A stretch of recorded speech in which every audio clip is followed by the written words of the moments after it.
I spent a lot of time trying to make myself work, and I wasn't intrinsically motivated to work at all. And yeah, I just felt trapped, and I was really struggling with anxiety and depression.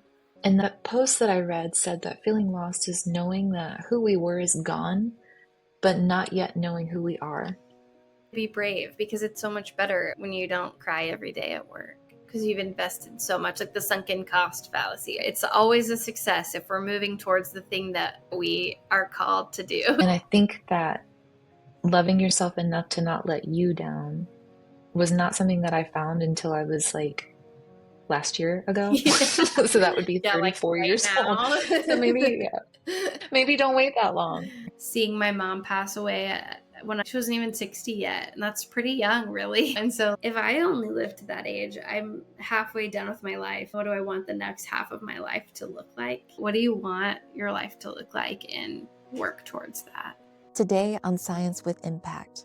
I am Melissa. I am a postdoc at Auburn University, and I currently do chemistry education research. So I'm looking into doctoral education and some of how chemists progress through that process. And that gives me a really good insight into some of the problems in academia. It's a really fun thing to study. But I also have a podcast called Chemistry for Your Life, where I love it. Yes, it's so fun.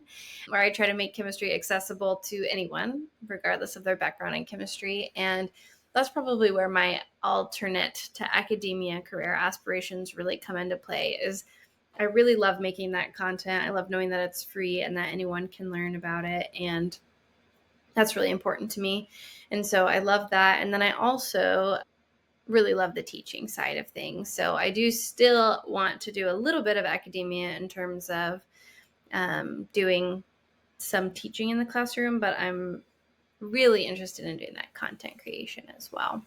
That. Thank you so much for introducing yourself.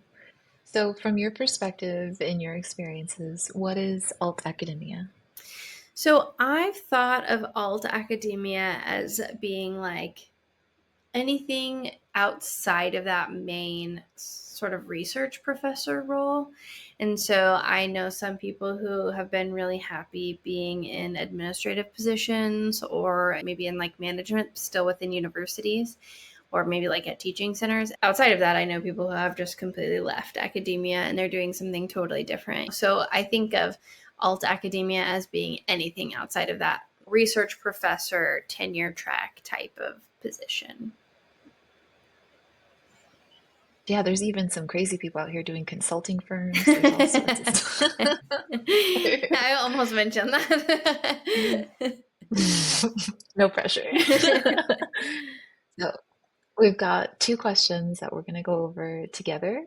The third question that you received, we're all going to do together as a collective at some later date. And so, that first question is this: which specific decision points or events led to your current alt academic career and aspirations? Yeah, so I was thinking about this ahead of time and I wrote down some notes actually, but in thinking back and looking at how I ended up on this career trajectory, I feel like a lot of it has been moments of failure or dissatisfaction or hardship with the way that things are currently, and also my values and working towards those. So, one thing I thought about was I was an organic chemist. I got my master's degree. I was actually all the way to all I had left to do is my dissertation for organic chemistry. I had done everything else, but I was really not happy in the organic chemistry lab. I was just like, I spent a lot of time trying to make myself work, and I wasn't intrinsically motivated to work at all. And yeah, I just felt trapped, and I was really struggling with anxiety and depression. And I think my advisor at the time and we didn't really see eye to eye on a lot of our values. Like, I love teaching so much.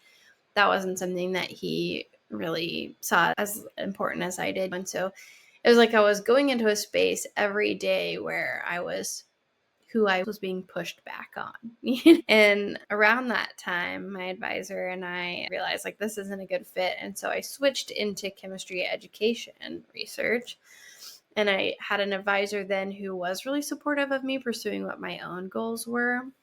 And she at the time was, listen, I hear you talk about the need for a chemistry podcast all the time and how you want to do a chemistry podcast. And so you need to make it happen. I'm tired of hearing you talk about it. It's time to do it. And so if I hadn't been in that situation where I had been dissatisfied and then moved, I would not have ended up with a person who was encouraging me to do something different. And I was in such a bad place with my mental health. I was in counseling, and my counselor was like, if you're this miserable every day, I think you need to start doing things that remind you why you like your life and why you like doing chemistry. And so those two gave me that advice pretty close together. And that's when I was like, oh yes, doing this podcast could be something that helps me remember why I like chemistry. And it has really worked as that. But that time in my life of like failure is what it felt like. I felt like I was failing at organic chemistry, and hardship really set me up to try something different. And then I fell in love with that different thing.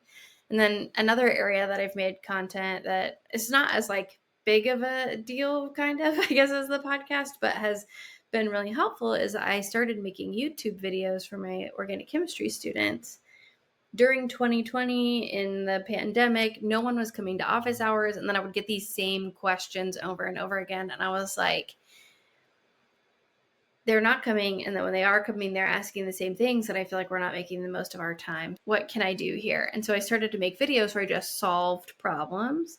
And that way they could asynchronously attend office hours. And if I was missing something, then they could reach out. And I got so much positive feedback from that. Students to this day that are not in my class, but who still go to those school, will email me and say, this helped me get an A in organic chemistry. And I was like, oh, this, out of desperation, I made these videos, and they're having so much positive impact. And it's making me realize that maybe I want to make content more long term because it's so rewarding and is so beneficial to the students also, and meeting them where they are. And so both of those are big moments of hardship that helped me see, oh, this thing that I did because it was really hard and I just needed something to survive ended up being some of my favorite things that I do in my life. And then also, I definitely think about 3 years ago now, I got married. That was also during COVID, as I met my now spouse, and my mom got sick and ended up passing away. And so during that hardship time, and then trying to adjust to having a partner,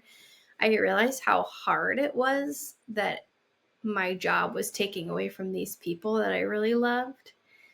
And I didn't want to do that unless I was doing something that really enriched my life a lot, like that I knew I was really making a difference. And so I think every moment of my time is so precious. That crystallized that for me, is that hard time in my life of losing my mom. And then the joyous time of having a partner and trying to adjust your life around that. Is every moment of my time is precious. And it's very hard to feel like I'm wasting it on something that might not be enriching my life or that's not working towards my long-term goals. So all those things helped me crystallize that I didn't maybe want to pursue tenure track faculty where I had to research and reach these arbitrary goals, this weird moving goalpost that's not clearly set out, and things that it's, am I even making a difference? I wanted the freedom to be able to work towards things that I felt were really impacting people. And I wanted to know that the time I was spending investing in my work was going to be really meaningful. So, yeah, that's a long answer, but I think I hit the main points there.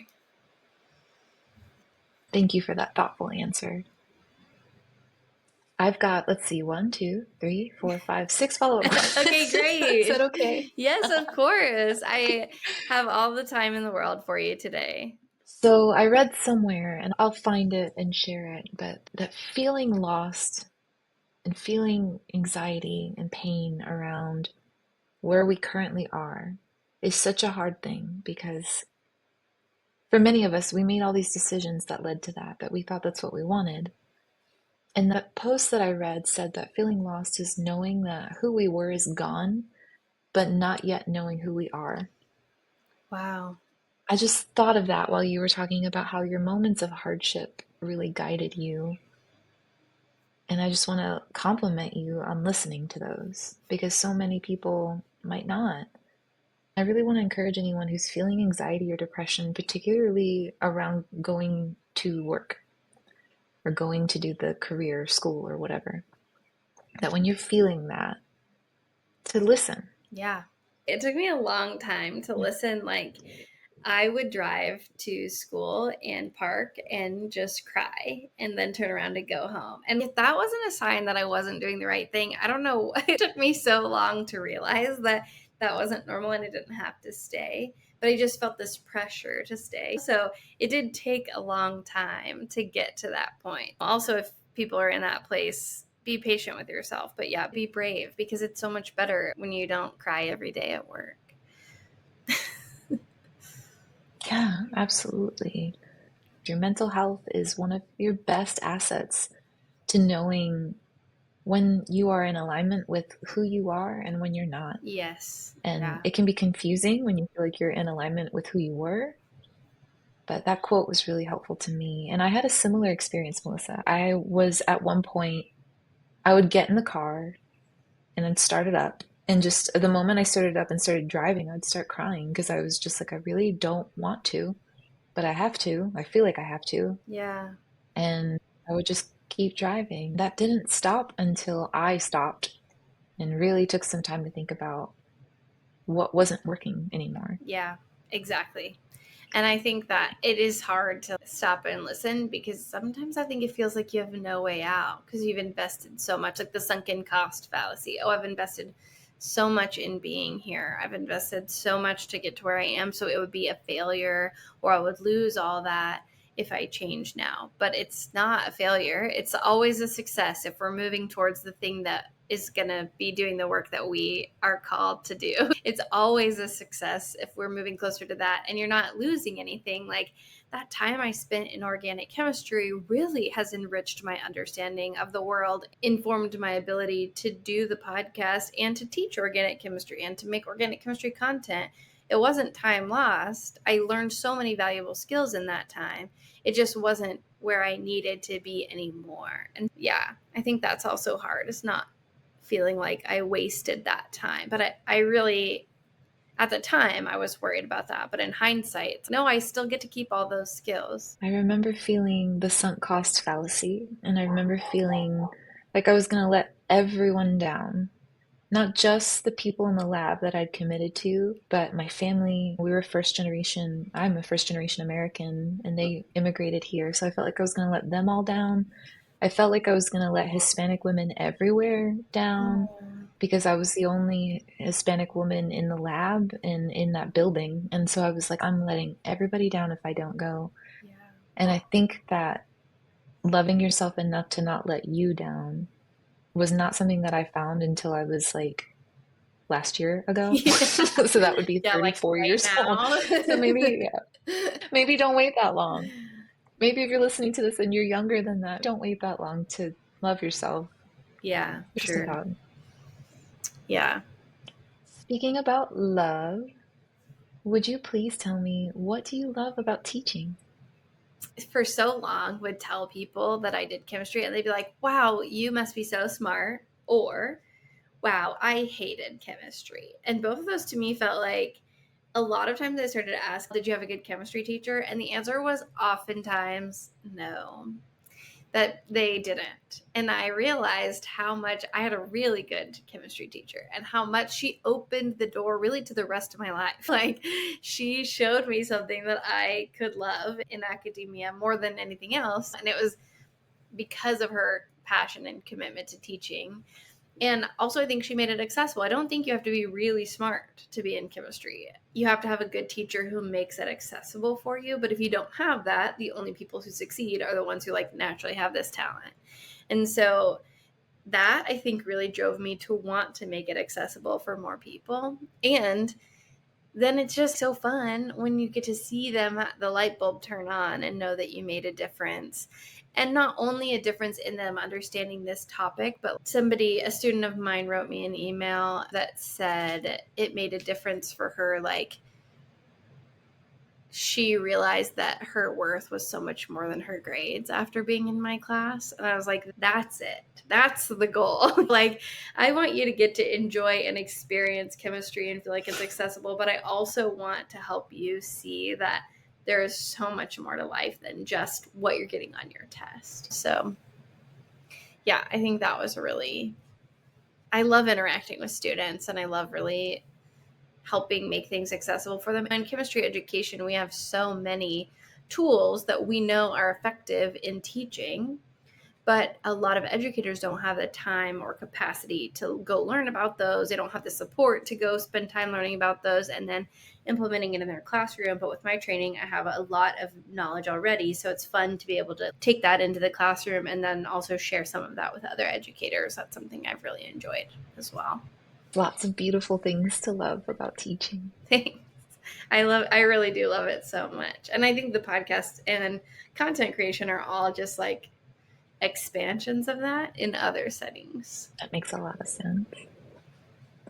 You mentioned that you switched to CER, chemistry education research, and had an advisor who was supportive. How did you navigate that process? Just the overall switching process. It wasn't really clean. I was like gonna leave, and then my to be very vulnerable, and then like my advisor at the time in organic chemistry convinced me, oh, my puppy's back here, convinced me like, oh, you should actually stay, and just, you're so close to finishing, you should stay. And then he and I had a little disagreement, and he was like, no, I do think you should leave. So it was very back and forth, and it felt really bad to have someone tell you they didn't really want you to be in their group anymore, to be in there and getting education from them anymore.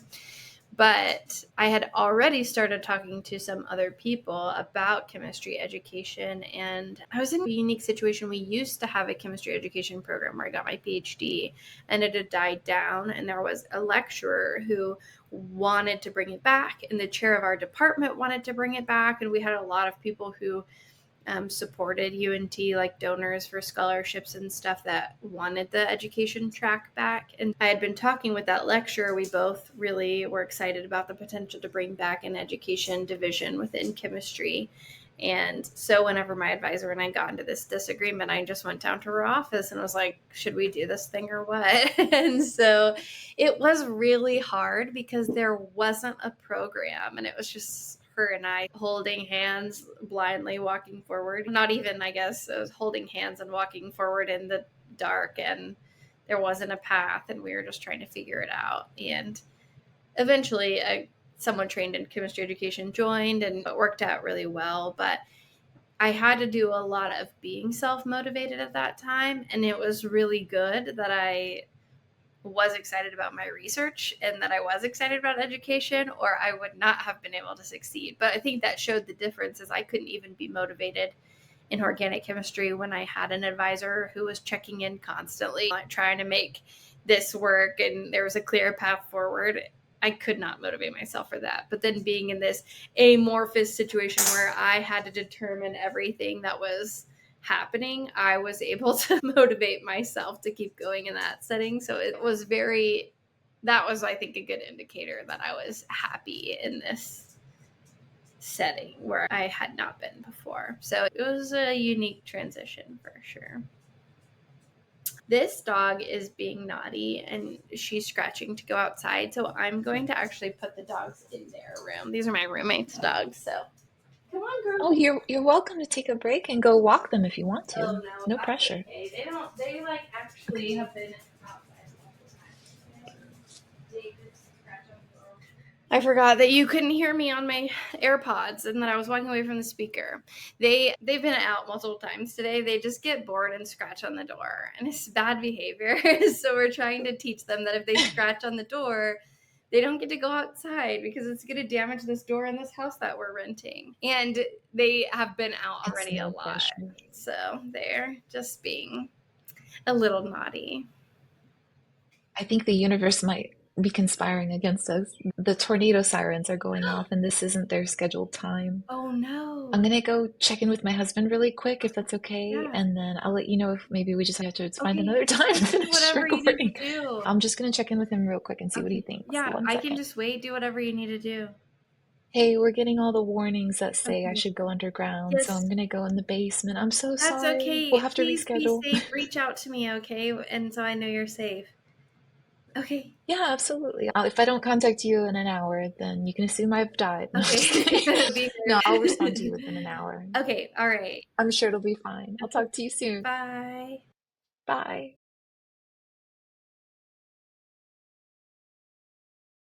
It's weird outside with the storm. There was a storm that went north of us that was making baseball-sized hail. Baseball. Wow. And the sky was so dark. Anyway, so now I think it's just gotten a little dark here where we are. Yeah. If you need to cancel to go under, I totally understand. And Okay. we were walking around downtown yesterday, and so many of the cars were dented from the hail yesterday. And it's so wild. My car is safely in the garage, Oh, okay. and we're really close to the sirens, so I'll definitely be able to hear them. But I think the worst storm passed over. I don't anticipate it getting bad. Okay. I asked you yesterday which specific decision points led you to your career, and you gave a beautiful answer. And I'm about halfway through asking you my follow up questions. Okay. So, yesterday you mentioned how your advisor and your therapist encouraged you to do the change, the switch over, when you were talking about your anxiety and depression and that struggle. And so I was going to ask you a question about the importance of mental health discussions in graduate school. So do you feel cool talking about that? Oh, yeah, I'd love talking about that. Okay, cool. All right, so I'll go ahead and ask it. Yesterday, you talked about how your advisor and your therapist encouraged you to make the shift from organic chemistry to chem ed. And you were talking about mental health, anxiety, depression, and of course, there's a therapist involved. And so there's so many challenges with being in graduate school that impacts our mental health. I'd love to just hear your general perspective on the importance of mental health discussions in graduate school. Yeah, I think it's really well documented that there's a mental health crisis in graduate school. And for me personally, when I saw a counselor versus when I didn't, and when I was prioritizing my mental health versus when I didn't, there was a really big difference that I could tell. And so I don't know if I would have known, oh, there's free resources. And I don't know if I would have known how to get the mental health help if I hadn't heard other people talk about it and it be really normalized. And so I do think it's really important for us to talk about mental health and to be honest with the struggles that we've had. And yeah, I think that made it a lot less scary to go get help for sure. Thank you for talking about that. Yeah, I'm can't think of anything specific, but I know that it made a huge impact. So if you have any specific follow-ups, I'm happy to talk about mental health. I think it's so important. Yeah, just in general, what advice would you offer to a graduate student who hasn't pursued resources for mental health but is struggling? I think that mental health is, if they haven't pursued the resources but they are struggling, I think that mental health is like the most important thing. There's always going to be work, but if you can't take care of your mind and your body, you're not going to be there to do the work. And if you're trying to push through and do the work anyway, you're not going to be doing a very good job of it if your mind and your body aren't in good health. And I would just encourage someone who feels like they're struggling with their mental health, but they don't know what to do, to just start. Just try to find a counselor. There's usually free resources at your school. Just do something so that you can start the process, because I do think starting it is the hardest part. And be open with other people, because you'll be amazed at how many people have had similar struggles. And I even, with my advisor in grad school, I had told her about a lot of my mental health struggles, and she had gone through a similarly hard thing in grad school. And if I would show up and be like, it was a hard week, I didn't get anything done, she'd be like, okay, we'll try again next week. Yeah. I think having people who supported my mental health, or then when I did end up going on medication for ADHD and anxiety and depression, she was like so proud of me and told me how proud she was of me for doing that. That's huge. In February of 2020, that's when I ended up getting my autism diagnosis, because all of my coping mechanisms based on my routines and where I went just got shot down because of the pandemic. And I didn't know what was wrong with me. I'd always had anxiety to some degree and had issues with depression too. But it wasn't until that hit that the symptoms all lined up in a way where the therapist could go or a psychiatrist could go, that's what's going on. Wow. There's autism here. And that was around the time when my daughter was getting diagnosed too. And through her diagnosis is how I got discovered Happens so. looking for the source. Yeah.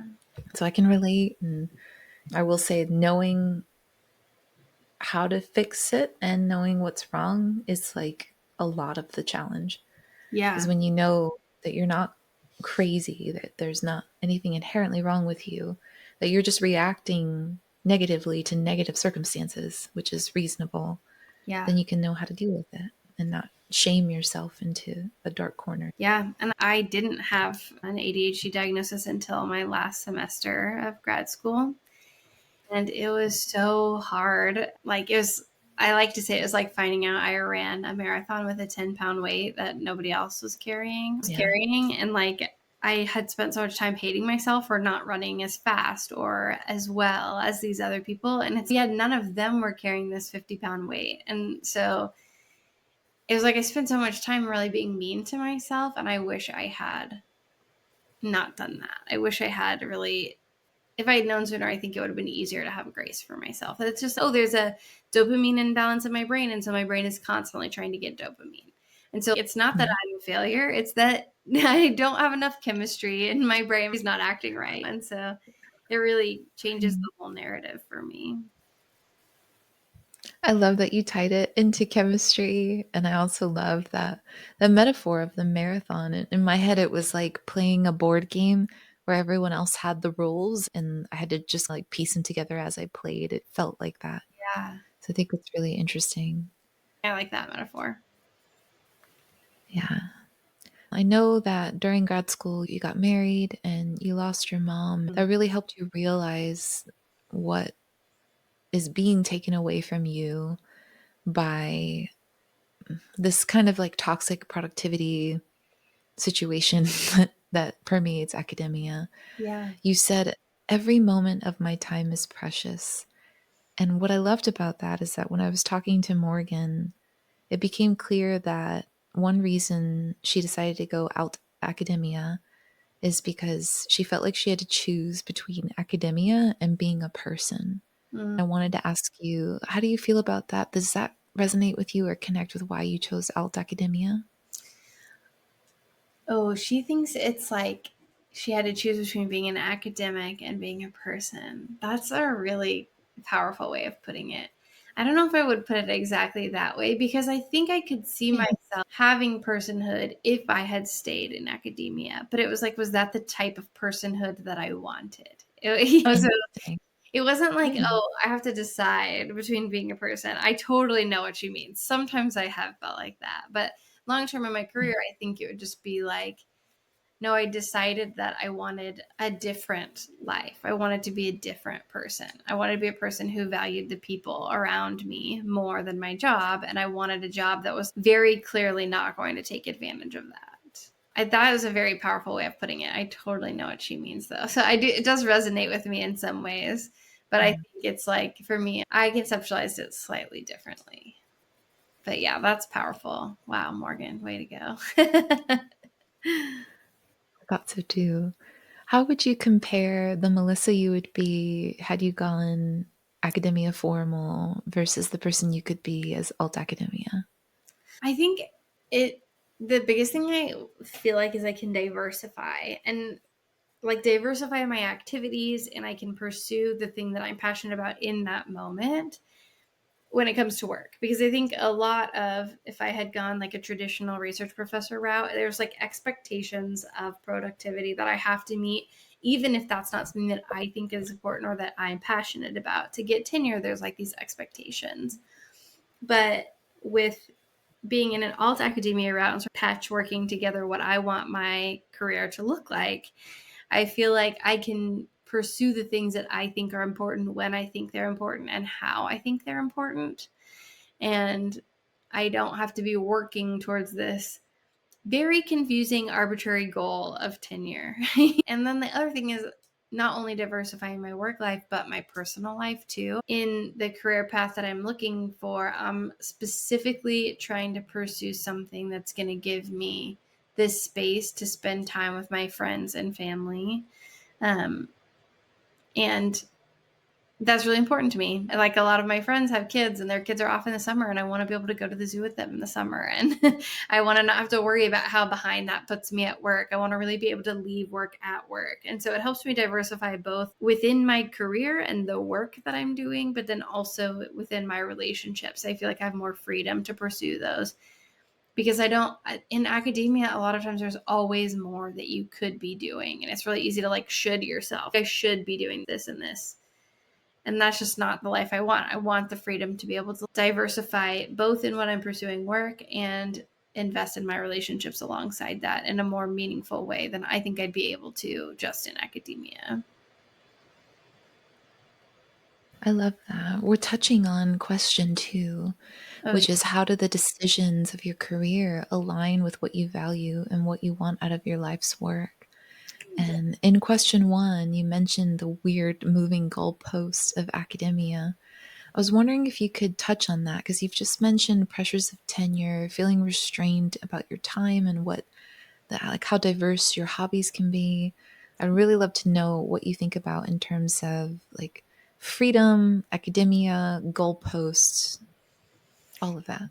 Yeah, I think a weird thing about tenure is people say it's, oh, you're getting another PhD. It's like you have 5 more years that you're going to have to invest fully. And someone even advised me like to barter for 5 more years so that then you get the freedom that comes with tenure or whatever. And I was like, I've already bartered for 5 years to get a PhD. Like, this is a lot of bartering I'm doing. I'm ready to start my life now. And I think something that makes it hard is like tenure, from what I can tell, is such an opaque process. It's not do XYZ and then you'll get tenure. It's do everything you can for 5 years. And if we decide it's good enough, then you get tenure. And for me, someone with ADHD who really struggles to like pursue things I'm not passionate about, it's like I don't foresee myself doing well in that kind of arbitrary environment that feels like there's not any really meaningful goalposts at all. There's like this weird moving invisible goalpost, and you have to hope that you've gotten it. So that to me is just, yeah, it doesn't give me the freedom I want to diversify the things that I want to do. And it locks you into another, for me, it sounds like another 5 years of constantly worrying if I'm doing enough. And I don't want a job where I'm constantly worrying if I'm doing enough. I want a job where I know like I can be proud of the job that I've done and I've really given it my best effort because I care and I'm passionate about it. And then I can leave that and switch gears into focusing on friends and family. The way I think that, similar to probably how Morgan felt, is like be a person more easily because you're not constantly worrying about like if you're doing enough at work. And I think also getting married to someone who's my husband's an engineer, he works in industry, and it's like he goes to work and he does his job and he does his job really well, and then he leaves, and he likes his job and he really enjoys it, but there's not always more that he could or should be doing. He's just doing his job. And I realized the toll that never knowing if I was doing enough was taking on my mental health, and that it just doesn't really feel sustainable for me. And maybe some of that's my own stuff. Like, I need to work on being okay with what I've put forward and stuff, for sure. But for the short term, in lieu of being able to fix all those problems, academia is not going to be a place where I'll be able to do that well. Yeah. You mentioned an opaque process, and I'm wondering what other systemic norms in academia are making you feel as though someone like you couldn't be happy there or thrive there? I think it is like the workaholism too. So there's definitely the opaque goalpost that's like you never know if you're doing enough. And I think that lends itself to working a lot. And somebody was like, oh, the good thing about our job is that every day is like a Saturday, so you can leave in the middle of the day if you need to, but you're also going to work on Saturdays. And I was like, that is good that you can leave in the middle of the day if you need to, and you don't have to let somebody know every time you make an appointment. But I don't want to work on Saturdays. That is not something I super want. And yeah, I think there's definitely a culture of workaholism, or that bragging about how tired we are and things like that. It's like academia could be, we could all just decide to be really flexible, and we're not doing that. So yeah, I think that's another reason why that's not really the route I want to go. I think it's so interesting because academia on the surface seems like a very neurodivergent friendly place. It, at least to me, it seemed that way. It has the potential to attract people who are really fascinated about specific things and want to understand them as fully as possible. Yeah. I think a lot of our colleagues do that and do it really well, where I feel like it falls short of my accessibility, at least, is like you said, in these opaque goalposts that move, Yeah. they seem to be exponentially increasing. Yeah. The challenge of getting grant funding and the challenge of publishing novel, worthwhile findings in the time frame required to achieve tenure, given the limitations of journals and such.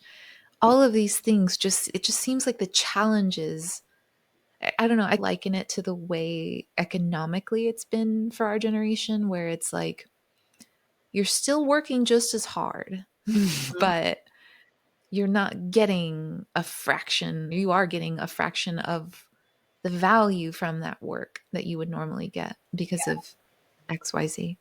And I feel like the same can be said about academia, where it's like, it's almost like the dollar economy of your time has even inflated. Yeah. And so the hours that you invest in that aren't giving the same impact that they were 10, 20, 30 years ago. And I think I like what you said about the lack of accessibility for you. Something that's hard for me in terms of accessibility is if I'm not really excited about working on something, it's hard for me to do it. There will be days I spend looking at my computer trying to make myself work on something. And because I don't have enough dopamine, I need that dopamine. But I have seen that there's not the freedom to work on what you're most excited about a lot of times, in especially like a tenure professor track. You have to be doing all these little things that you have to do to get tenure instead of getting to work on that thing that's really interesting to you at that moment. That's how it seems from my perspective. I think maybe there are people who are just like excited about everything they're working on. But for me, that is very inaccessible. It's like when I think of myself having a job podcasting or lecturing, I don't really see myself needing to medicate as much, because when I'm in those settings, I get a lot of the natural dopamine. There's like a lot of natural positive feedback that I really love. And research tenure track, I feel, is a lot more of drawn out long periods of work and then dopamine hits that make it a lot harder to be consistently motivated for me. And but you still have to do that. You have to work on the things that get the money, or publish or perish, get funded or don't get tenure. That it is academic freedom, but it's not really academic freedom in the way that I conceptualized it. That makes a lot of sense. One of the things that attracts so many of us to academia is this perception of freedom. And so I find it so interesting that in these conversations about why we've decided to go alt academia in our careers, connect back to freedom and the lack of it. Yeah. I think that's fascinating. One way that I found my freedom challenged was in the work I wanted to do. I wanted to write about critically informed research. And in 2017, when I'd started, it was perceived offensive to the majority of people who were reviewing my papers. Yeah. They were like fragile and triggered over it and unwilling to think about their complicity in systemic norms, and or willing to reject and silence my work to make themselves feel better. And then 2020 happened, and I was like, okay, so maybe now people are really going to start backing and supporting and advancing this. Yeah. They did. Yeah.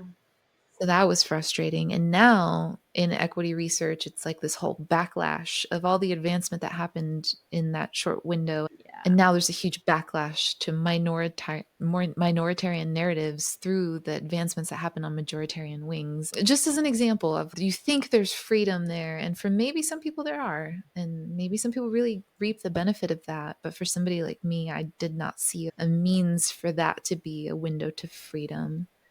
A lot of people would argue that our generation has some sort of obsession over loving our work and getting value out of our work. And I would love your perspective on that as somebody whose brain fundamentally needs dopamine, Yeah. and like all of our brains need that. But yours in particular is starved of that, and what that means for you as a working professional.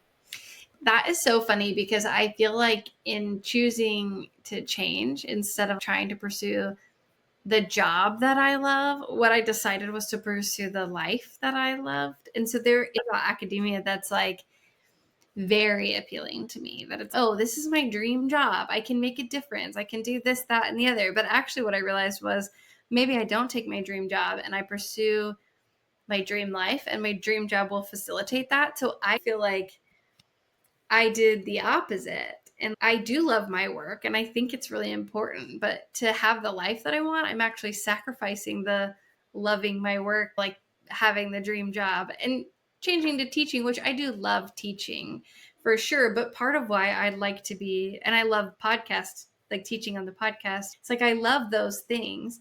But part of why I wanted to do them was so that I could pursue. It's almost like I didn't choose the job that I would love the most. I chose the life that I would love the most, and it's worked out really well framing it that way for me.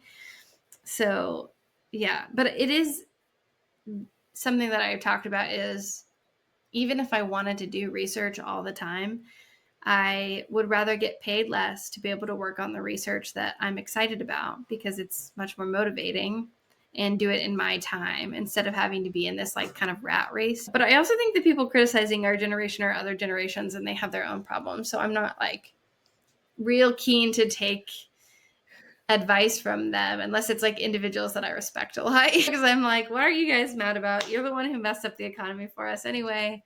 Your fault that I can't buy a house. That's a very large generalization, but I think that it's just like, I feel like I stopped the dream job, pursue the thing that you love, and instead I have found a life that I love and found a job that really facilitates that. I think the wisdom of pursuing the career that facilitates the life you want to live is profound. In this society, it's very emphasized that when you ask a child what they want to be when you grow up, you're not asking them who they want to be or how they want to live. You're asking them what job title they want. Yeah. And so just that cultural underpinning and being able to subvert that and go, what's the life that I want to live? Yeah. And then allowing your career to just facilitate it is very much what the older generations necessarily, despite, I don't know, for lack of a better phrase, we're being criticized for. Yeah. If you're doing that, if you're choosing life and just letting career facilitate it, Yeah. that's what you're doing. You're allowing your career to facilitate it. You're not putting all of your joy and happiness in your career. Yeah. I don't know And if I you think told that's me that. healthy. I wish I could give credit to whoever recommended that to me. I don't know who said it, but I like latched onto it. I didn't come up with that idea, but I was like, yeah, maybe I heard it on TikTok probably. The It's only so person profound. I could name, Yeah. yeah, the only person I could name that I've heard something similar is Ali Abdaal on YouTube. If you want to plan a productive and healthy career, to focus on the life that you want to live and then go from there. Yeah. And I've found value in that. Yeah. In my career journey, so I decided to go the business route. And the business route has a lot of the same fundamental issues as academia Yeah. in terms of there's no goalposts, there's no oversight, there's no one telling you, hey, your paper won't get published if you don't do this right now. Oh, that's hard. I like the accountability. Yeah, and there's no accountability other than you can't eat. And there's so many teachers in the world of business because the people you serve are the predominantly the ones who teach you, because they teach you with their support, with their money. And those lessons can be really hard to learn. But what I found is that in academia, I could have had a career where there is no goalpost and there's always something that you could be doing. And there's a lot of toxic productivity wrapped up into it, just like business, right?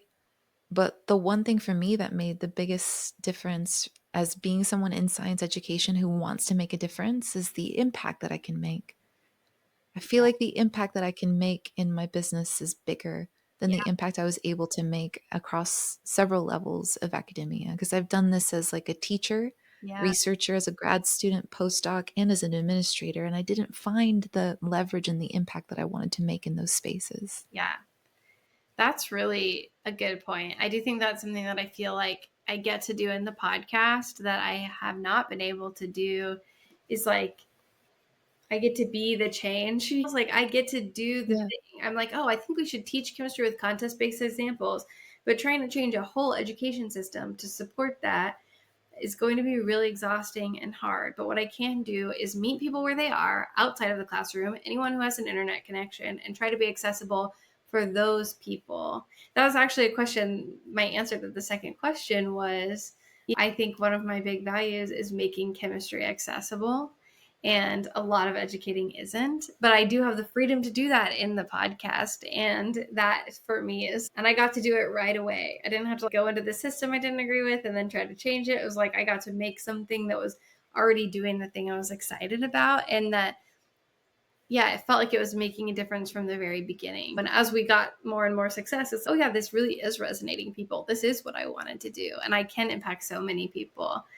So I definitely resonate with that idea of I'm actually making an impact in these other areas where sometimes it didn't feel like I was really doing that as a researcher primarily. I think I was impacting the people directly around me, but I don't know that I was really making change on organic chemistry education. Yeah, I could see that. I think it's fascinating that impact and freedom seems to be a theme here, where it's like, what's the impact on me as a person relative to the impact I can make on the world? If the impact on me of a person is low because I enjoy it, but the impact I can make on the world is high because it has good leverage and it can make a positive impact, Yeah. that's the career. But if the impact is this way, the opposite, I can see how that would lead people to want to choose other careers. And that is how it feels for me. I think for other people, maybe it doesn't feel like that. Yeah. The cost on me in academia would be so high, and that I've seen the output be pretty low, that I would rather go for the one that feels lower input for me and my strengths and what I enjoy, even though that will be different for other people, and then having high impact while still giving me the freedom in the other areas of my life to do the things that I think are important. I feel like that's an excellent framework to make a career decision. And I think a lot of our colleagues who are in formal academia would probably say that they do feel that way, that the negative impact on them is low and the impact they're making is high. And I would agree with that. Yeah. They are influencing all of the students that they teach, anyone who reads their research, anybody who engages with a product of their research, which is a big umbrella of impact. Yeah. And so, depending on what research you do, what institution you serve, and who your students are, you could have that payoff of impact. Right. I've been really lucky to work with or three people, I guess, who all really wanted me to do something that made me really happy. And their impact on me was huge. And they're all in formal academia in one way or another.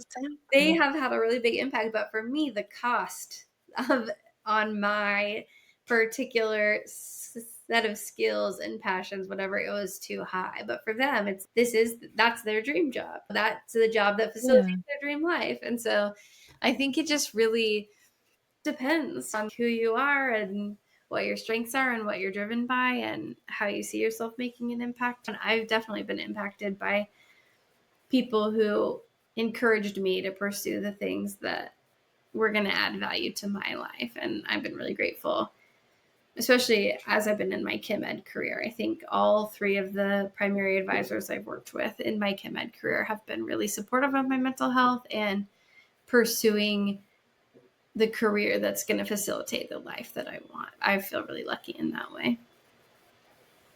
I love that.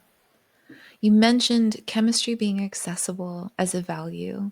Yeah. And question two is, how do your decisions for your career path align with what you value? Do you Yeah. have any other values that you want to share? I think So definitely chemistry being accessible is one of the big values. And that I think there's like the humanness of people and moving through life with a lot of empathy.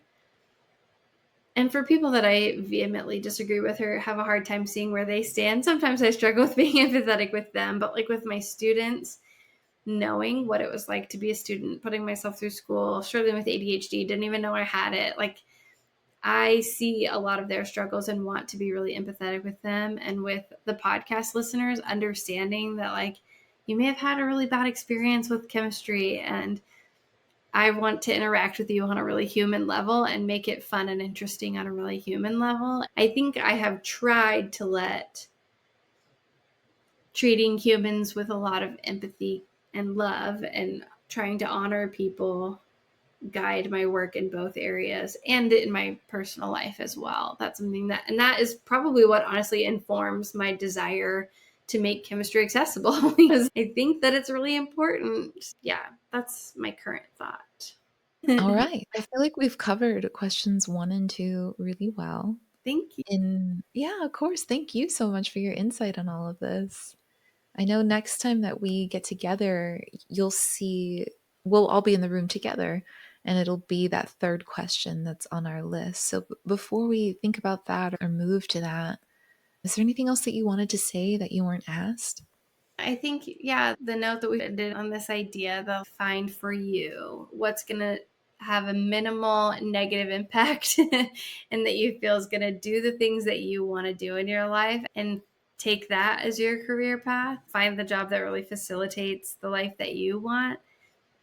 I really encourage people to look for that and think about what they want their life to look like. Seeing my mom pass away when she wasn't even 60 yet, and that's pretty young, really. And so if I only live to that age, I'm halfway done with my life. What do I want the next half of my life to look like? Working all the time on something that I'm not really excited about, and then having that take away precious moments from other people who I love and care about, that was not an option for me anymore. So I really encourage people to think about that. What do you want your life to look like, and work towards that?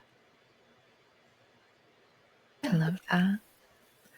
Thank you so much, Melissa. I really appreciate the time that we've spent together. And oh man, I'm like hesitant to say goodbye. This was so fun. I know. I just want to chit chat with you. I've got to go. We're prepping for a camping trip, so I've got to work on that for Yay. my day. So there we go. I'm Facilitating so my life. glad. I want to travel. My job lets me do that.